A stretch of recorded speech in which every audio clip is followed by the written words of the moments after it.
नहीं नहीं नहीं कहीं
सपने भाई ओ सपने भाई सपने भाई ओ सपने भाई रामना कुआड़े जाइथिलो कि बुला चला करिया जाउछु सकाळ बेला आ ओ बुला चला करे जाइथिलो हौ हौ बस बस बस सपने भाई हमको आउ काई पचारिबो तब तो कथा कथारे लखे आउ कोटिए नाई रामना ए लटरीटा पे ए गाँव लोक मैंने मत एमती हैरान करुँच रास्ता घाट मु बाट भी चली पारुनी सपने भाई ମୁଁ ଶୁଣୁଛି ତମ ପୁଅ ବୋହୂ ଆଉ ସମସ୍ତେ ବାଙ୍ଗାଲୋର ପରେ ଆସୁଛନ୍ତି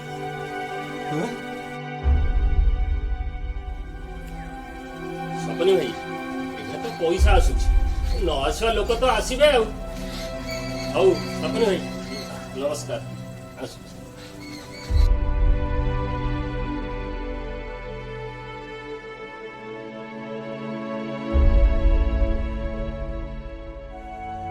दादी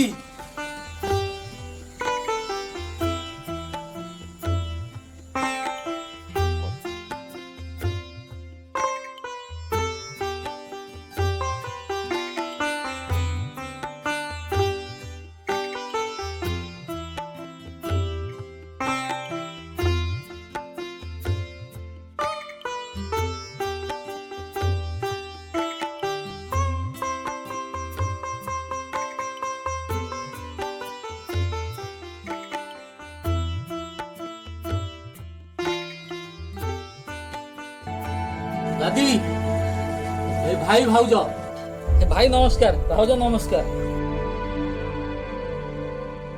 हौ हौ हेला हेला ना हेला दी बुदाला आସୁଛି हौ जा ए अचु एते दूरରୁ ଆସିଛୁ ବୋଉ ମାକୁ ନେଇକି ଘର ଭିତରକୁ ଚାଲ ଯା ହଁ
ବୋଉଙ୍କୁ ଆଉ ଚିହ୍ନି ପାରିବେନି।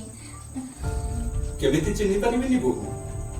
ତମେ ସିନା ବାପା ବୋଉକୁ ଭୁଲି ଗଲ, ହେଲେ ହେଲେ ଆମେ ବୁଢାବୁଢୀ ଦିଟା। ଅନେକ ବର୍ଷ ହେଲା ଆପଣ ଆମକୁ ଫୋନ କରିବା କଥା ଭୁଲି ଯାଇଛନ୍ତି ନା ବାପା? ଆରେ ମୁଁ ସିନା ଭୁଲି ଯାଇଛି, ହେଲେ ତମେ ତମେ କଣ କରିଛ? 10 ବର୍ଷ ହେଲା ତମେ ଥରୁଟିଏ ମତେ ମନେ ପକେଇଛ? ଆମେ ବୁଢାବୁଢୀ ଦି ଜଣ କେମିତି ଅଛୁ, ମଲୁଣି କି ଗଲୁଣି, ଏକଥା ଥର ତମେ ପଚାରିଛ? ଆରେ ତୁ ତ ତୋ ଦୁନିଆରେ ସବୁବେଳେ ବ୍ୟସ୍ତ। ଆମ ଦି ଜଣଙ୍କ ସାଙ୍ଗରେ ତୋର କଥା ହେବାକୁ ସମୟ କୋଉଠି ଥିଲା? ହଉ ବାପା, ସେ କଥା ଛାଡ଼ିଲୁ, ଆଉ ସେ କଥା ମନେ ପକାନା, ଛାଡ ସେ କଥା। ହେଲେ ବାପା ବୋଉ ଘରେ ନାହିଁ କି? କାହିଁ ତାକୁ ତ କୋଉଠି ମୁଁ ଦେଖିବାକୁ ପାଉନି। ତୋ ବୋଉ? ହଁ ହଁ, ତୋ ବୋଉ ପରା ମାମୁଁ ଘରକୁ ଯାଇଛି। ମାମୁଁଙ୍କ ଦେହ କଣ ଖରାପ ଥିଲା, କହିଲା ମୁଁ ଟିକେ ଯାଇକିନି ଦେଖି ଆସିବି। କାଲି ସେ ପଳେଇ ଆସିବନି? ଗୋଟେ କାମ କର, ତମେ ଦି ଜଣ ବସି କଥା ହଉଥାଅ, ମୁଁ ଯାଉଛି ମାଧିଆ ଦୋକାନରୁ ଗରମ ଗରମ ବରା ଆଉ ପିଆଜି ନେଇକିରି ଆସିବି। ଯାଉଛି। ନାଇଁ ବାପା ଥାଉ। ଆରେ ତମେ ଦି ଜଣ ବସିକିରି କଥା ହେଲ, ମୁଁ ଆସୁଛି, ସାଙ୍ଗେ ସାଙ୍ଗେ ଆସୁଛି। ବସ, କଥା ହଉ।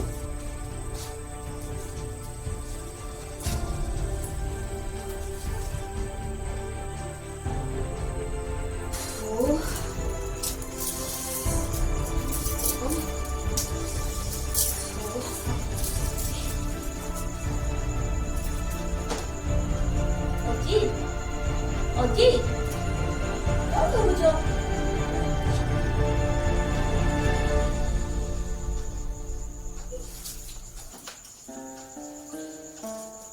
ଆମେ ନିଜକୁ ବହୁତ ଗିଲ୍ଟି ଫିଲ୍ ହଉଛି। ଶୁଣିଲ ତ ବାପା କଣ କହିଲେ? ଓହୋ, କେତେ କଷ୍ଟ ପାଇଥିବେ ବାପା ବୋଉ, ଆମକୁ ଏମିତି କହିବାର ନଥିଲା।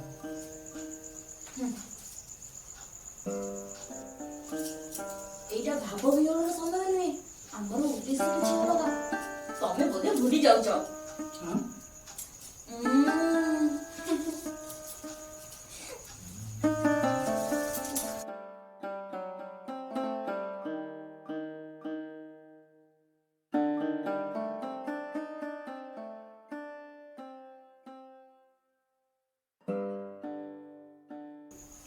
अम्मी देखो ये बोर शाढ़ी को, ये शाढ़ी को देखी तुम्हें जानी पड़ता बोर अवस्था कौन है। 5 କୋଟି ପାଇଛନ୍ତି, ସେଥିରେ ନୂଆ ଶାଢୀ ଆଉ ଡ୍ରେସ୍ ସବୁ କିଣା ହବନି?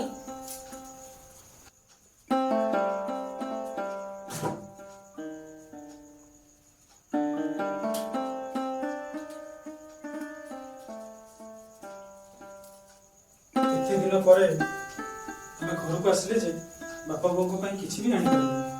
ହଉ ଠିକ ଅଛି, ତମ ବାପା ଜଳଖିଆ ନେଇକି ଆସନ୍ତୁ, ତାଙ୍କୁ ବିଗ ବଜାର ନେଇଯିବ, ତାପରେ ପୁରା ମନ ଇଚ୍ଛା ସପିଂ କରିକି କିଣିକି ନେଇକି ଆସିବ। ସେଥିରେ ଅସୁବିଧା କଣ ଅଛି?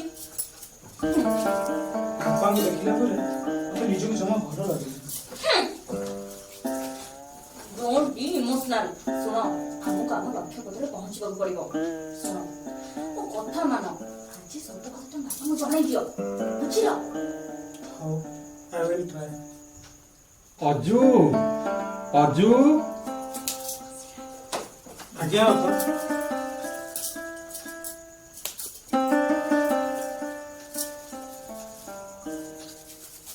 ନେ ବା ଭିତରକୁ ଯା। बापा हाँ। बसलो तुम सहित टे कथा अछि। ଆରେ କଣ କହୁନୁ? बापा मैं कौन कहूଥିଲି कि ହଁ କହ। मो सोशल मीडिया रे जानिया पाइली तो तुम 5 कोटी टका गोटे लटरी जीतिଛ। ଓହୋ, ସେଇ ଖବର ପାଇଁ ଚାଲି ଆସିଲୁ? नहीं बापा ବାପା, ମୁଁ କଣ କହୁଥିଲି କି ଆଜି ପର୍ଯ୍ୟନ୍ତ ତ ଆମେ ଘର ଖଣ୍ଡେ କରିପାରିଲୁନି, ଆଉ ଆପଣଙ୍କ ପୁଅ ତ ଗୋଟେ ପ୍ରାଇଭେଟ କମ୍ପାନୀରେ ଚାକିରି କରିଛନ୍ତି। କୁଆଡୁ ଏତେ ଆଣିବୁ ଯେ ଖଣ୍ଡେ ଘର କରିବୁ? ବହୁତ କଷ୍ଟେ ମଷ୍ଟେ 20 ଲକ୍ଷ ଟଙ୍କା ଦେଇ ଗୋଟେ ଜାଗା କିଣିଛୁ। ସେମାନେ କହୁଛନ୍ତି ଆଉ 50 ଲକ୍ଷ ହେଲେ ଘରଟା ହେଇଯାଆନ୍ତା। ତ ଆପଣ ଯଦି ଟିକେ ତାପରେ ବୋଉ ଆଉ ଆପଣ ହେଇକି ସେଇଠି ହିଁ ରହିବେ ନା, କଣ କହୁଛ? हाँ ବାପା, ଆପଣ ଚାହିଁଲେ ନା ଘରଟା ଶୀଘ୍ର ହେଇଯିବ। ଓ, ଜମି କିଣା ସରିଛି, 50 ଲକ୍ଷ କାହିଁକି? ଦରକାର ପଡ଼ିଲେ ମୁଁ 1 କୋଟି ଟଙ୍କା ଦେବି। ବାପା ଆପଣ କଣ ଭାବୁଛନ୍ତି? ନାଇଁ କିଛି ନାହିଁ। ବାପା ଆପଣ କଣ ଭାବୁଛନ୍ତି? ନାଇଁ କିଛି ନାହିଁ।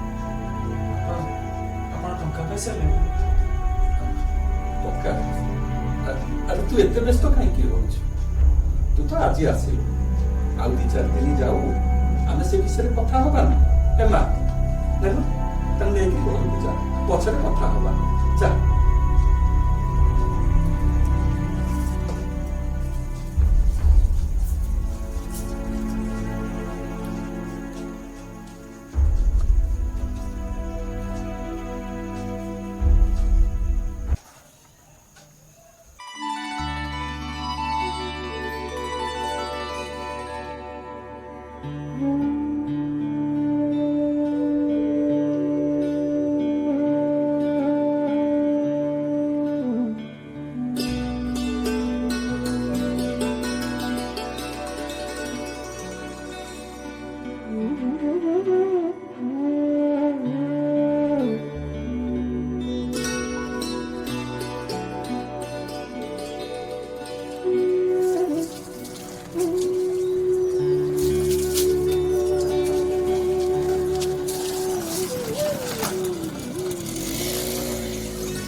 ନା ମୋ ମନ୍ଦିର ଧୁଆଧୁଇ ଚାଲିଛି।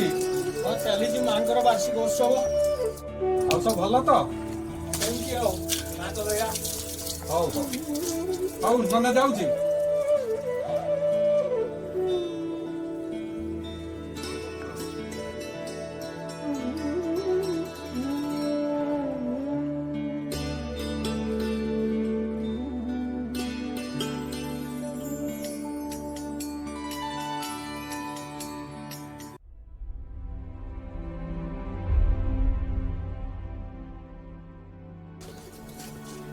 ସପନି ମଉସା ଘରେ ଅଛନ୍ତି?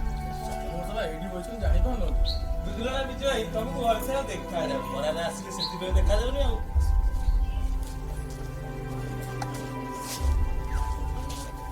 ମଉସା ନମସ୍କାର। ନମସ୍କାର। ଆରେ ବାପା, ତମ ମାନଙ୍କୁ ତ ମୁଁ ଚିହ୍ନି ପାରିଲିନି। ମଉସା ଆମକୁ ଚିହ୍ନି ପାରୁନ? ନାଇଁ। ଆମ ଗାଁ ଯୋଉ ସାଇ ମନ୍ଦିର, ସାଇ ମନ୍ଦିର? ମୁଁ ପ୍ରେସିଡେଣ୍ଟ।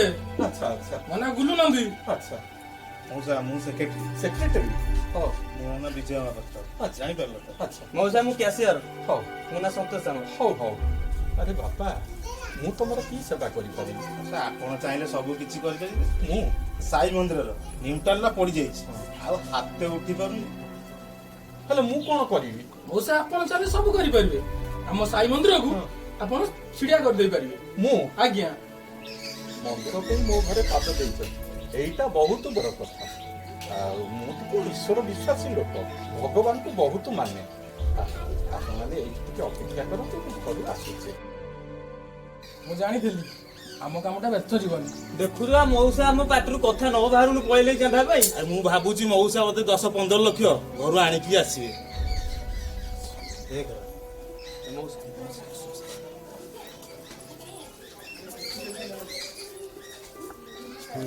ଦାଦା ଟିକେ ମୁକ୍ତ ହସ୍ତରେ କଣ ଲେଖିଦିଅନ୍ତୁ ଆଉ।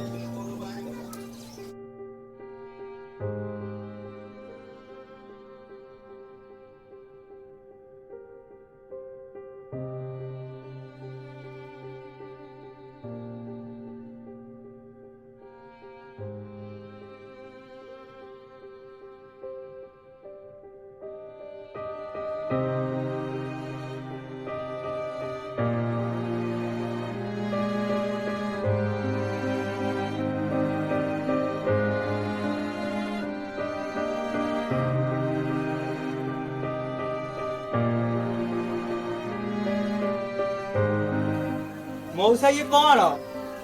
ମାତ୍ର 150 ଟଙ୍କା।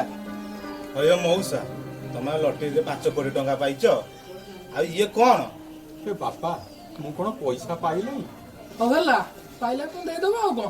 ହଉ ହେଲା ମଉସା, ଏ 150 ଟଙ୍କା ଆମେ ରଖିଲୁ। ଆଉ ଏଥିରେ ଯାହା ଲେଖା ହେଇଛି ପଇସା ଆସିଲା ପରେ ଆପଣ ଅବଶିଷ୍ଟ ପଇସା ଦେଇଦେବେ। ରଖନ୍ତୁ ଏଇଟା। ହଉ ହେଲା ମଉସା, ଆମେ ଯାଉଛୁ, ଆସିଲେ ଆପଣ ବ୍ୟବସ୍ଥା କରିକି ଦେଇଦେବେ ଆଉ। ମୁଁ ଯାଉଛି। ନମସ୍କାର ମଉସା।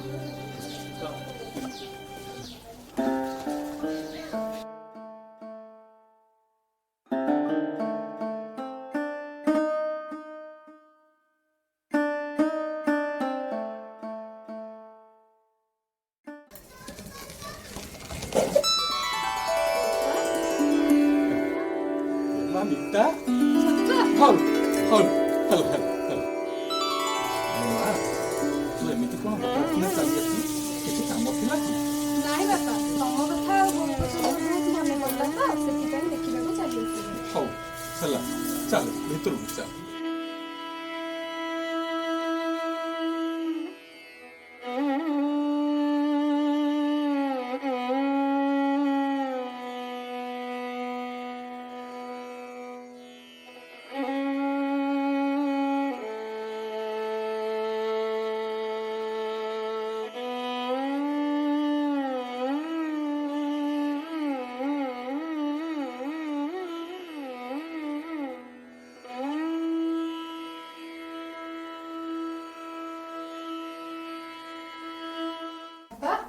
ଆରେ ମିତା ଆ କଣ କହିବୁ? ବାପା ବୋଉ ତ କାଇଁ କୋଉଠି ଘରେ ଦେଖାଯାଉନି କୁଆଡେ ଯାଇଛି କି? ତୋ ବୋଉ ବା ତୋ ମାମୁଁ ଘରକୁ ଯାଇଛି। ତୋ ମାମୁଁ ଦେହ କ'ଣ ଖରାପ ଥିଲା ତାକୁ ଦେଖା କରିବାକୁ ଯାଇଛି। କାଲି ଆସିଯିବନି? ବାପା ଆଉ ତମ ଦି ଜଣଙ୍କ ଦେହ ଭଲ ଅଛି ତ? ଏତେ ଦିନ ତୁ କୋଉଠି ଥିଲୁ ରେ ମା? ଫୋନ ଟିକେ କରିବାକୁ ତତେ ସମୟ ହେଲାନି? ବାପା ତମେ ତ ଜାଣିଛ ସେ ପ୍ରାୟ ସମୟ ଅଫିସ ଟୁରେ ବାହାରକୁ ଯାଆନ୍ତି ତା ଦେହରେ ଘରେ ପୁଣି ଶାଶୁ ଶ୍ୱଶୁର। ବାପା ତାଙ୍କ କଥା ବୁଝୁ ବୁଝୁ ତ ସକାଳୁ ରାତି ହେଇଯାଉଛି ଆଉ କେମିତି ଫୋନ କରିବି କହିଲ? ଛାଡ ସେ କଥା, ତୁ ତ ଏକା ଆସିଲୁ। ଆଉ ବିନୟ ଆଉ ବୁବୁ ଏମାନେ କୁଆଡେ ଗଲେ? ସେ ଅଫିସ ଟୁରେ ଦିଲ୍ଲୀ ଯାଇଛନ୍ତି ଆଉ ବୁବୁକୁ ତା ବାପା ବୋର୍ଡିଂ ସ୍କୁଲରେ ଆଡମିସନ କରିଛନ୍ତି। ଆଚ୍ଛା ହ୍ୟାଲୋ ମା ମିତା, ଆଜି ମୋ ପାଇଁ ଗୋଟେ ବହୁତ ଭାଗ୍ୟର ଦିନ। ତୋ ବଡ ଭାଇ ଭାଉଜ ଘରକୁ ଆସିଛନ୍ତି, ତୁ ବି ଆସିଛୁ। ସମସ୍ତେ ଆସିଛନ୍ତି? ହଁ। ବାପା ଜାଣିଛ ସୁଜିତ ଭାଇ ବି କାଲି ମୁମ୍ବାଇରୁ ଆସିଛି। ଆମ ସୁଜିତି ଆସୁଛି? ହଁ ହଉ ଠିକ ଅଛି। ଆଉ ତୁ କେମିତି ଜାଣିଲୁ ସୁଜିତି ସେ ଆସୁଛି? ମତେ କାଲି ଫୋନ କରିଥିଲା। କାଲି ଫୋନ କରିଥିଲା? ହଁ ହଉ ସୁଜିତି କ'ଣ କହୁଥିଲା? ସେ ପରା କହୁଥିଲା ବାପା ତମେ ତାହେଲେ 5 କୋଟି ଟଙ୍କା ପାଇଛ। 5 କୋଟି ଟଙ୍କା? ସିଏ କେମିତି ଜାଣିଲା? କେମିତି ଜାଣିଲା କଣ? ସୋସିଆଲ ମିଡିଆ ନ୍ୟୁଜ ପେପର ସବୁଆଡେ ତ ହେଲା ତମେ 5 କୋଟି ଟଙ୍କା ପାଇଛ ବୋଲି। ବାପା ମୁଁ କଣ କହୁଥିଲି କି ତମେ ଯଦି ମତେ 60 ଲକ୍ଷ ଟଙ୍କା ଦିଅନ୍ତ ତାହେଲେ ମୁଁ ଭୁବନେଶ୍ୱରରେ ଗୋଟେ ପ୍ଲଟ ନେଇକି ଘରଟେ ତିଆରି କରନ୍ତିନି? ସମସ୍ତେ ତ ଆସିଛନ୍ତି ସେଇ ପଇସା ପାଇଁ। ସୁଜିତଟା ଖାଲି ଆସିଯାଏ, ମୁଁ ସମସ୍ତଙ୍କୁ ସମାନ ଭାବରେ ଟଙ୍କା ବାଣ୍ଟି ଦେବି। ମୁଁ ତତେ କାହିଁକି ମନା କରିବି? ମୁଁ ଜାଣିଥିଲି ବାପା ତମେ ମତେ କେବେ ମନା କରିବନି। ହଉ ଠିକ ଅଛି, ତୁ ଘର ଭିତରକୁ ଯା, ରେଷ୍ଟ କରିବୁ ଯା। ହଉ ଯା।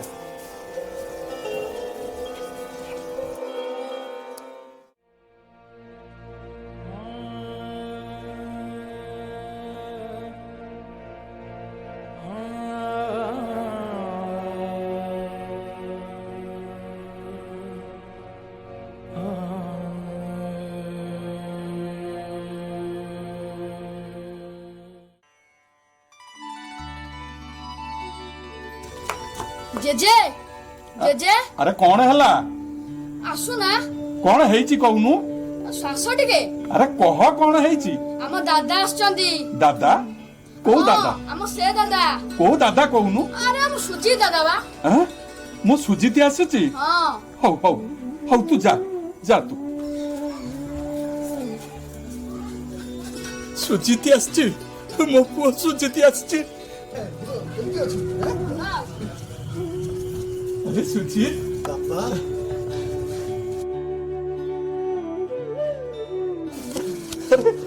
अरे तू केमिति अच्छु रे? केमिति अच्छु कहलु? भलरे भलरे आसिलु तो? हौ ओ चा घर को चा।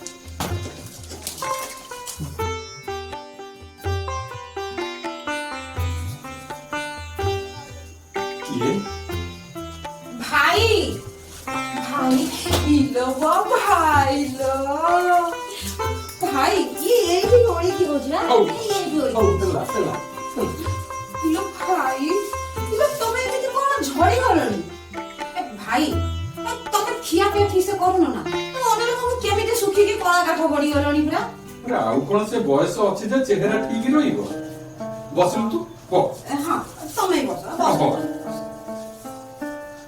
ତୋର କେମିତି କଣ ମନେ ପଡିଲା ଚାଲି ଆସିଲୁ ଭାଇ ଅନ୍ୟ ତମର ଯୋଉ କଥା ବୁଝିଲ ନା ଭାଇ ମୁଁ କେତେ ଥର ତାଙ୍କୁ କହିଲିନି ଚାଲ ଟିକେ ଭାଇ ଭାଉଜଙ୍କୁ ଦେଖି ଆସିବା ହେଲେ କଣ ହବ ତମେ ତ ଭାଇ ଜାଣିଛ ବେପାର ବାଣିଜ୍ୟ କଥା କେମିତି କଣ ବେପାର କଥା ତାଙ୍କୁ ସିନା ସେ କାମ ଧନ୍ଦାରୁ ଫୁରୁସତ ମିଳିଲେ ମୁଁ ଯାଇକି କୁଆଡେ ଟିକେ ଯାଆନ୍ତି କି ଯାଆ କରନ୍ତି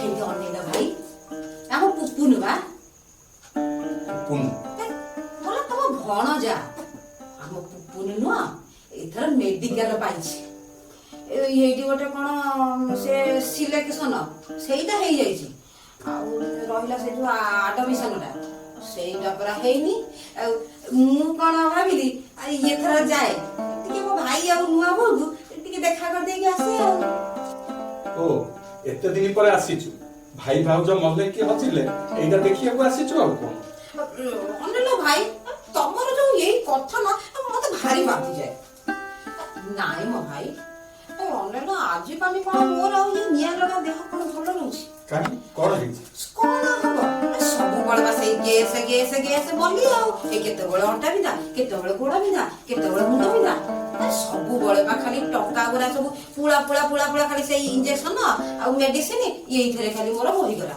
ଆଉ କଣ କିଛି ଭଲ ଲାଗୁଛି ଆଉ କିଛି ଭଲ ଲାଗୁନି ଇଏ ଭାଇ ମା ନୂଆ ବୋଉ କାହିଁ ପାଟି ଶୁଭୁନି ଘରେ ନାହାନ୍ତି ନା ନୂଆ ବୋଉ ଭାଇ ମା କଣ କହୁନୁ କଣ ଭାବୁଛନ୍ତି ଏଇ ନୂଆ ବୋଉ ଗଲେ କୁଆଡେ ନୂଆ ବୋଉ କଥା କହୁଛୁ ହଁ ବା ସେ ତା ଭାଇ ଘରକୁ ଯାଇଛି ତା ଭାଇ ଦେହ କଣ ଖରାପ ଥିଲା ତ ସେ ଯାଇଛି ଦେଖିବା ପାଇଁ ଆଉ କାଲି ସେ ପଳେଇ ଆସିବନି କାଲି ଆସିଯିବେ ନା ହଁ କାଲି ସେ ପଳେଇ ଆସିବ ଭଲ ହେଲା ବୁଝିଲି ଶୁଣି ଯେଉଁମାନେ ବର୍ଷ ସାରା ଆମକୁ ଦୂରେଇ ଦେଇଥିଲେ ସେମାନେ ଆଜି ଚଢେଇ ବସାକୁ ଫେରି ଆସୁଛନ୍ତି କାହିଁକି ଜାଣିଛୁ ଆଉ ମୁଁ ଠିକ ଜାଣିଛି ଇଏ ତେମେ ପରା 5 କୋଟି ଟଙ୍କା ଲଟେରୀରେ ପାଇଛ ଆଉ ସେଇଥିପାଇଁ ସବୁ ଯାକ ଆଇଛନ୍ତି ନା ଆଉ ଖାଲି ସେତିକି ପୁଅ ବୋହୂ ଝିଅ ସମସ୍ତେ ନିଜ ନିଜର ଭାଗ ମାଗି ସାରିଲେ ତୁ ବି ଶେଷରେ ଚାଲି ଆସିଛୁ ଭାଗ ମାଗିବାକୁ ଆରେ କହ କେତେ ଟଙ୍କା ଦେବୁ ଓ ଭାଇ ତମର ଯୋଉ କଥା ନା ତମେ କଣ ଆଜି ପର୍ଯ୍ୟନ୍ତ ତମ ସୁଲିକୁ ଚିହ୍ନି ପାଇବନି ତା ଛଡା ସେ ପଇସା ତମର ତମେ କାହାକୁ କେତେ ଦବ ନଦବ ସେଇଟା ତମେ ବୁଝିବ ମୋର କଣ ବୁଝିବା ଦରକାର କହିଲ ପୁପୁନର ବାପା କହୁଥିଲେ ତମେ ଯଦି 30 ଲକ୍ଷ ଟଙ୍କା ଦିଅନ୍ତ ତାହେଲେ ତମର ଭଣଜାର ପ୍ରାଇଭେଟ କଲେଜରେ ସିଟଟା ମିଳିଛି ଗଭର୍ଣ୍ଣମେଣ୍ଟ କଲେଜରେ ତ ହେଲାନି ଆମେ କଣ କରିଥାନ୍ତୁ ସେଇଥିପାଇଁ ବି ଏତେ ହଟହଟା ନା ଭାଇ ତମେ ଭଣଜା ପାଇଁ ତମର ଏତିକି ନ କରିବ କିଏ କରିବ କିଏ କହିଲ ଆଉ ହେଇ ଶୁଣ ତମର ଭଣଜାର ହେଇଗଲେ ଚାକିରିଟା ତମର ଆଉ ଚିନ୍ତା କରିବା ନାହିଁ ନୂଆ ବୋଉ ଆଉ ତମେ ଯାଇନି ବା ମୋରି ପାଖରେ ରହିବ ଆଉ ଚିନ୍ତା କଣ ପୁଣି ତୋର 30 ଲକ୍ଷ ହଁ ଭାଇ 30 ଲକ୍ଷ ହଉ ଠିକ ଅଛି କାଲି ସୁଜିତଟା ପଳେଇ ଆସୁ ତାର କେତେ ଟଙ୍କା ମୁଁ ତାକୁ ଟିକେ ପଚାରେ ହଉ ମନେ ରଖିବା 30 ଲକ୍ଷ ହଉ 30 ଲକ୍ଷ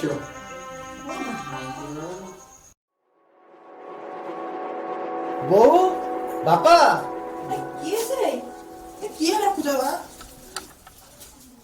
ଇଲୋ ଆଲୋ ତୁ ଆମ ସୁଜିଟି ରେ ତୁ କଣ ମତେ ଚିହ୍ନି ପାରୁନୁ ବାପା ଜବୁଲାଟେ ଏଇଟା ବା କେମିତି ଚିହ୍ନିବି କହିଲୁ ଇରେ ବାହାଘର ପରେ ବା ତୋର ବା ଇଏ କଣ 5 ବର୍ଷ ହେଲାଣି ଆଉ ତାପରେ ତ ହେଇଠି ଆଜି ତତେ ମୁଁ ପ୍ରଥମ ଥର ଦେଖୁଛି ଆଉ ମୁଁ ତତେ କେମିତି ଚିହ୍ନିବି ବା ସୁଜି ତୁ କଣ ଗୋଟେ ଖାଇ ପିଇକି ଏମିତି ଗୁଲଗାଲି ହେଇଗଲୁ ପେଟ ବାହାରିଗଲାଣି ଭଲ ଅଛି ତୁ ହଁ ବାପା ମୁଁ ବହୁତ ଭଲ ଅଛି ଆଉ ତୁ କେତେବେଳେ ଆସିଲୁ? କେତେବେଳେ କଣ ହେଇ ତ ଆସିକି ବେଳେ ବେଳେ ପହଞ୍ଚୁଛି ଆଉ। ଆଉ ତୋ ଦେହ ପା ଭଲ ଅଛି ତ? ନାଇଁ ଲୋ ବା, ଭଲ ଆଉ କଣ? ଆଉ ସବୁବେଳେ ତ ଏଇ ଗ୍ୟାସ ହେଇକି ମଲି ଆଉ। ଏ କେତେବେଳେ ଅଣ୍ଟା ବିନ୍ଧା, କେତେବେଳେ ଗୋଡ ବିନ୍ଧା, ମୋର କଣ ଆଉ ଦେହ ପା ଭଲ ରହୁଛି ନା? ବୁଝିଲୁ ଅପା, ତୁ ତ ଗୋରୁ ଗାଈ ଭଳିଆ ସବୁବେଳେ ଖାଇଲୁ। ଆରେ ତତେ ଗ୍ୟାସ ହବନି ଆଉ କଣ ଗାଁ ବାଲାଙ୍କୁ ଗ୍ୟାସ ହବ? ଏ ମତେ କିଛି କହିଲି କିରେ ବାପା? ଆଉ କଣ ତତେ କହୁନି ଆଉ କଣ ବାହାର ଲୋକଙ୍କୁ କାମ କହୁଛି? ଆଉ ଛାଡ ସେ କଥା। ଏଇ ସୁଜି, ରେ ସୀମାଟା ଆଇଲାନି କିରେ? କଣ କରିବି ଅପା? ଆରେ ଝିଅର ଏକ୍ଜାମ ଚାଲିଛି, ବର୍ତ୍ତମାନ ତ କେମିତି ଆଣିକି ଆସିଥାନ୍ତି? ହଁ ବା, ଏଇନା ତ ସବୁ ଛୁଆଙ୍କର ସେ ଏକ୍ଜାମ ଫେକ୍ଜାମ କଣ ଅନଲାଇନ ଫନଲାଇନ ସବୁ ଚାଲିଛି ଆଉ। ଛାଡ ପାଠ ପଢା କଥା ଆଉ କଣ କରିବା। ହଉ ଛାଡ, ଆଉ ତୋର ଖବର କଣ କହିଲୁ? ଭଲ ଆଉ କଣ, ଏଇ ତ ଦେଖୁଛୁ ଦେହ ମୁଣ୍ଡ ଖାଲି ଆଉ ଭାଇ? କଣ ଭଲ। ଭାଇ ତୁ? ଆରେ ମିତା, ଆରେ ଅପା, ହ୍ୟାଲୋ ମିତା କିରେ? ହଉ ମା, ବୁଢୀଟା ଏଇଟା କହିସୁର କି ଏଇଟା ପାଚିଲା ବେଳାର ସିନ୍ଦୁର ଲଗା। ମିତା, ତୋର କେମିତି କଣ ବାପା ବୋଉ କଥା ମନେ ପଡିଲା ତୁ ପଳେଇ ଆସିଲୁ? ଭାଇ ତୁ ଆଉ ବେଶୀ ନାଟକ କରନା, ମୁଁ ଜାଣିଛି ତୁ କଣ ପାଇଁ ଆସିଛୁ। ମୁଁ ବି ଜାଣିଛି ତୁ କୋଉଥିପାଇଁ ଆଇଛୁ। ହଁ, ଏଠି ଆଉ ସନ୍ଧ୍ୟା ଆଉ କଣ ରହିଲା? ସୁଜି, ହଁ ବାପା। ଆରେ ସୁଜି, ତୁ ଆସିଲେ ଏଠି ମୁଁ ତତେ ବାହାରେ ଖୋଜୁଛି। ନାଇଁ ବାପା, ଗାଁ ଆଡେ ଟିକେ ପଳେଇଥିଲି। ଆଉ ଏଠି ଆସି ଦେଖିଲା ବେଳକୁ ଅପା ମିତା ସମସ୍ତେ ଏଠି ଅଛନ୍ତି। ଯାହା ହଉ ଆଜି ସମସ୍ତେ ଅଛନ୍ତି। ତ ବୋଉ ଥିଲେ କେତେ ଖୁସି ହେଇଥାନ୍ତା। ଆଚ୍ଛା ବାପା, ଆପଣ ଏତେ ବଡ ଖୁସି ଖବରଟା ମତେ ଟିକେ ଜଣେଇ ପାରିଲେନି? ବୁଝିଲ ସୁଜି, ବାପା କଣ କାହାକୁ କିଛି ଜଣାଇଛନ୍ତି? ମୁଁ ପରା ଫେସବୁକ୍ ଏଇ ହ୍ୱାଟ୍ସଆପ୍ ଦେଖିକି ଆସିଲି। ଆଉ ସେଇଆ ନୁହଁ କଣ? ମତେ ବା କୁକୁରଟା କହିଲା ବୋଲି ଆଉ ମୁଁ ବା ଶୁଣିକି ଦୌଡ଼ିକି ପଳେଇ ଆଇଛି। ମୋର ବି ସେଇଆ। ହଁ ଲୋ। ଓ, ତମେ ତାହେଲେ ସେଇ ଲଟେରୀ କଥା କହୁଛ? ହଁ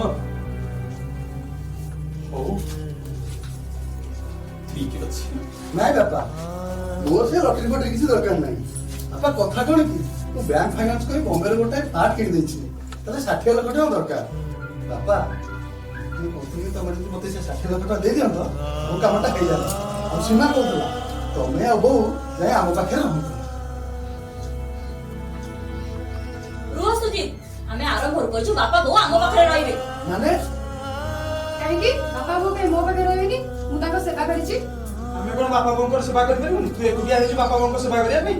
ବୁଝିଲ ଭାଇ, ଝିଅ ମାନେ ଯେମିତି ସେବା କରିବେ ନା, ଏ ଭାଉଜ ମାନେ ସେମିତି ସେବା କରିପାରିବେ। ମିତା, ଏ ଥାଉ ଇଲୋ, ତମେ ମାନେ ତ ସବୁ ଓଡିଶା ବାହାରେ ରହିଲ, ଆଉ ତମେ ମାନେ ସବୁ ବୋପା ମାର କୋଉ ସେବା କରୁଛ ମୁଁ କଣ ଆଉ ଦେଖୁନି? ତମେ ହେଲା ସବୁ ଯାକ ସହରୀ ଛୁଆ। ଇଲୋ ମୋ ଭାଇ ନୂଆ ବୋଉ ସକାଳୁ ଉଠୁ ମୋ ଭାଇର ପଖାଳ କଂସା ଦରକାର, ଏ ବାଇଗଣ ଟିକେ ପୋଡା ଟିକେ ଦରକାର, ବିଲାତି ପୋଡା ଟିକେ ଦରକାର। ଆଲୋ ତମର ସେଠି ଚୁଲି ଅଛି, ଏଟା କଣ ଖଞ୍ଜା ମଜା ଅଛି ଯେ ତମେ ତାକୁ ପୋଡି ପାଡି ଦବ? ମୁଁ ଏଠି ପଖାଳରେ ଛୁଙ୍କ ପକେଇକି କେଡେ ସୁନ୍ଦର ପୋଡି ପାଡିକି ଯତ୍ନ କରି ଦଉଛି। ଆଲୋ ତମେ କଣ ସବୁ ସେ ସବୁ ପାରିବ? ଥାଉ ସେ ସବୁ ତମେ ରଖ। ତମେ ମାନେ ଝଗଡା କରିବା ଆଉ ଦରକାର ନାହିଁ। ଆମେ ବୁଢାବୁଢୀ ଦିଟା କାହାରି ପାଖରେ ରହିବା ବି ଦରକାର ନାହିଁ। 10 ବର୍ଷ ହେଲାଣି ଆମେ ମାନେ ମରିଛୁ କି ବଞ୍ଚିଛୁ ଏକଥା ତମେ ମାନେ ଥରେ ପଚାରିଛ? କେବେ ଥରେ ପଚାରିଛ ଏ କଥା? ଆଜି ଚାଲି ଆସିଲ ପଇସା ନବା ପାଇଁ। ଆରେ ଏତେ ସ୍ନେହ ଶ୍ରଦ୍ଧା ତମେ ମାନେ କୋଉଠି ରଖିଥିଲ? 5 କୋଟି ଟଙ୍କା ଲଟେରୀ ପାଇଁ ତମେ ସବୁ ପଇସା ନବା ପାଇଁ ଦୌଡ଼ି ଆସିଛ। 5 ବର୍ଷ ତଳେ ତୋ ବୋଉକୁ ଲିଭର କ୍ୟାନ୍ସର ହେଇଥିଲା। ଏ ଗାଁର ସମସ୍ତେ କହିଲେ ତୋ ବୋଉକୁ ଭେଟ ନେଇଯିବା ପାଇଁ। ଟଙ୍କା ମାଗିଥିଲି। ତୁ କଣ କହିଲୁ?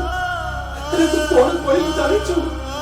ତୁ କହିଲୁ ମୋ ପାଖରେ ଟଙ୍କା ପକା କିଛି ନାହିଁ, ତମେ ତେଲର ନିଅ ନହେଲେ ଚଉଟିକି ନେଇକିରି ଯାଅ। ତୁ ଏ କଥା କହିଥିଲୁ ନା? ଆଜି ଚାଲି ଆସିଲ ପଇସା ମାଗିବାକୁ। ମୁଁ ତୋ ପାଖରେ ଫୋନ କରିଥିଲି, ତୁ କଣ କହିଲୁ? କହିଲୁ ନୂଆ କମ୍ପାନୀରେ ଜଏନ୍ କରିଛି, ମୋ ପାଖରେ ପଇସା ନାହିଁ, ଯାହା ମାଗିବ ଭାଇ ଭାଉଜଙ୍କୁ ମାଗ। ତୁ ଏଇ କଥା କହିଲୁ ନା? ତୁ ଆଜି ବି ଚାଲି ଆସୁଛୁ ଭାଗ ମାଗିବାକୁ? ତୁ କଣ ମୋର ଜ୍ଞାନୀ ଝିଅ? ତୋ ପାଖକୁ ମୁଁ ଫୋନ କରିଥିଲି, ତୁ କହିଲୁ ଶାଶୁ ଶ୍ୱଶୁରଙ୍କ ପାଇଁ ସବୁ ଟଙ୍କା ମୋର ଖର୍ଚ୍ଚ ହେଇଯାଉଛି, ଆଉ ମୋ ପାଖରେ 5 ପଇସା ନାହିଁ। ଆଜି ତୁ ବି ଚାଲି ଆସିଲୁ ପଇସା ମାଗିବାକୁ। ତୋ ପାଇଁ ତୋ ନୁଆକୁ କଣ ନ କରିଥିଲା? ତୋରି ବାହାଘର ପାଇଁ କାନ୍ଦିବାର ଗହଣାକୁ ଆଣି ତୋ ଦେହରେ ପିନ୍ଧେଇ ଦେଇଥିଲା। ତୁ କଣ କରିବୁ? ହେଲେ ବୋଉମା, ତମେ ରଜଟାକୁ ଏମିତି ବନେଇ ଦେଇଛ ଯେ ସେ କେବଳ ତମରି କଥା ଶୁଣିବ, ଆଉ କାହା କଥା ଶୁଣିବ? ସପନ ଜେନା ମାନବିକତା ଜାଣିଛି, ହେଲେ ତା ନିଜ ପାଇଁ କେବେ କିଛି କରିନି, କିଛି ଜାଣିନି ସିଏ, କିଛି ଜାଣିନି। ହେଲେ ତମେ ଯୋଉ ଆଶା ନେଇ ଏଠିକି ଆସିଛ, ମୁଁ ସେ ଆଶା ପୂରଣ କରିବା ପାଇଁ ଅସମର୍ଥ। ମୋ ପାଖରେ କିଛି ନାହିଁ, କିଛି ନାହିଁ।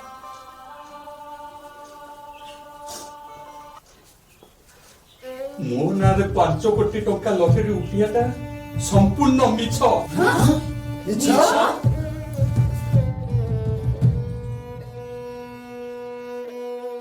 ହଁ, ମିଛ।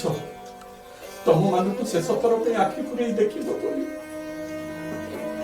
ତମରି କାନ୍ଧରେ ମଶାଣିକି ଯିବ ବୋଲି ତୋର ଶେଷ ଇଚ୍ଛା ଥିଲା।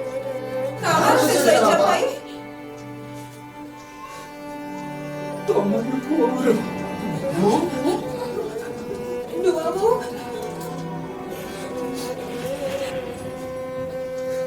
ତାର ଶେଷ ଇଚ୍ଛାଟା ରଖିବା ପାଇଁ ମୁଁ ତମ ମାନଙ୍କ ସହିତ ଏମିତି ଗୋଟିଏ ନାଟକ କରିଛି।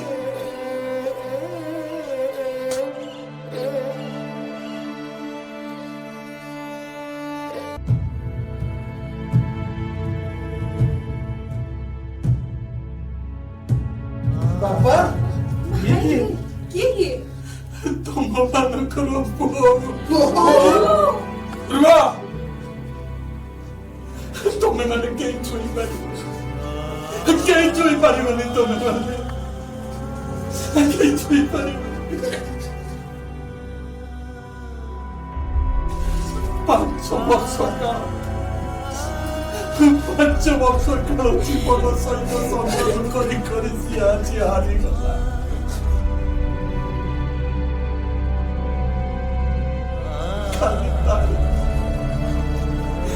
ଖାଲି ଆରି ଶେଷ ଇଚ୍ଛା ପାଇଁ ମୁଁ ତମ ମାନଙ୍କୁ ଅପେକ୍ଷା କରି ରହିଥିଲି।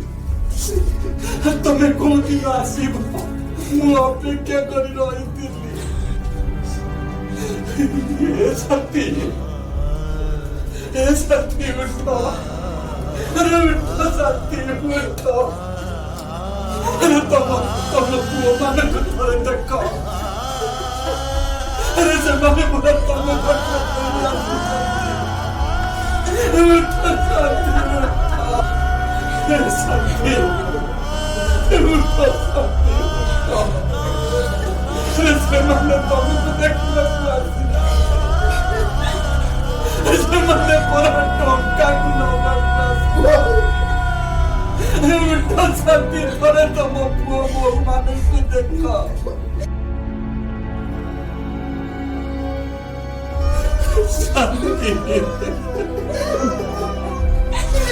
ତମେ ମତେ କ୍ଷମା କରିଦିଅ ଶାନ୍ତି, ତମେ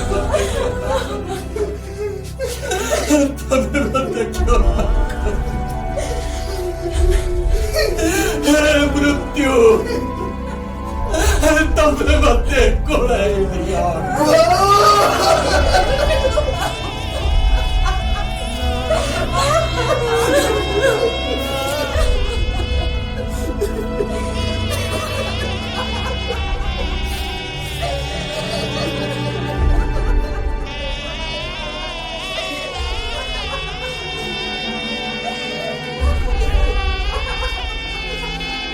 Ha ha ha!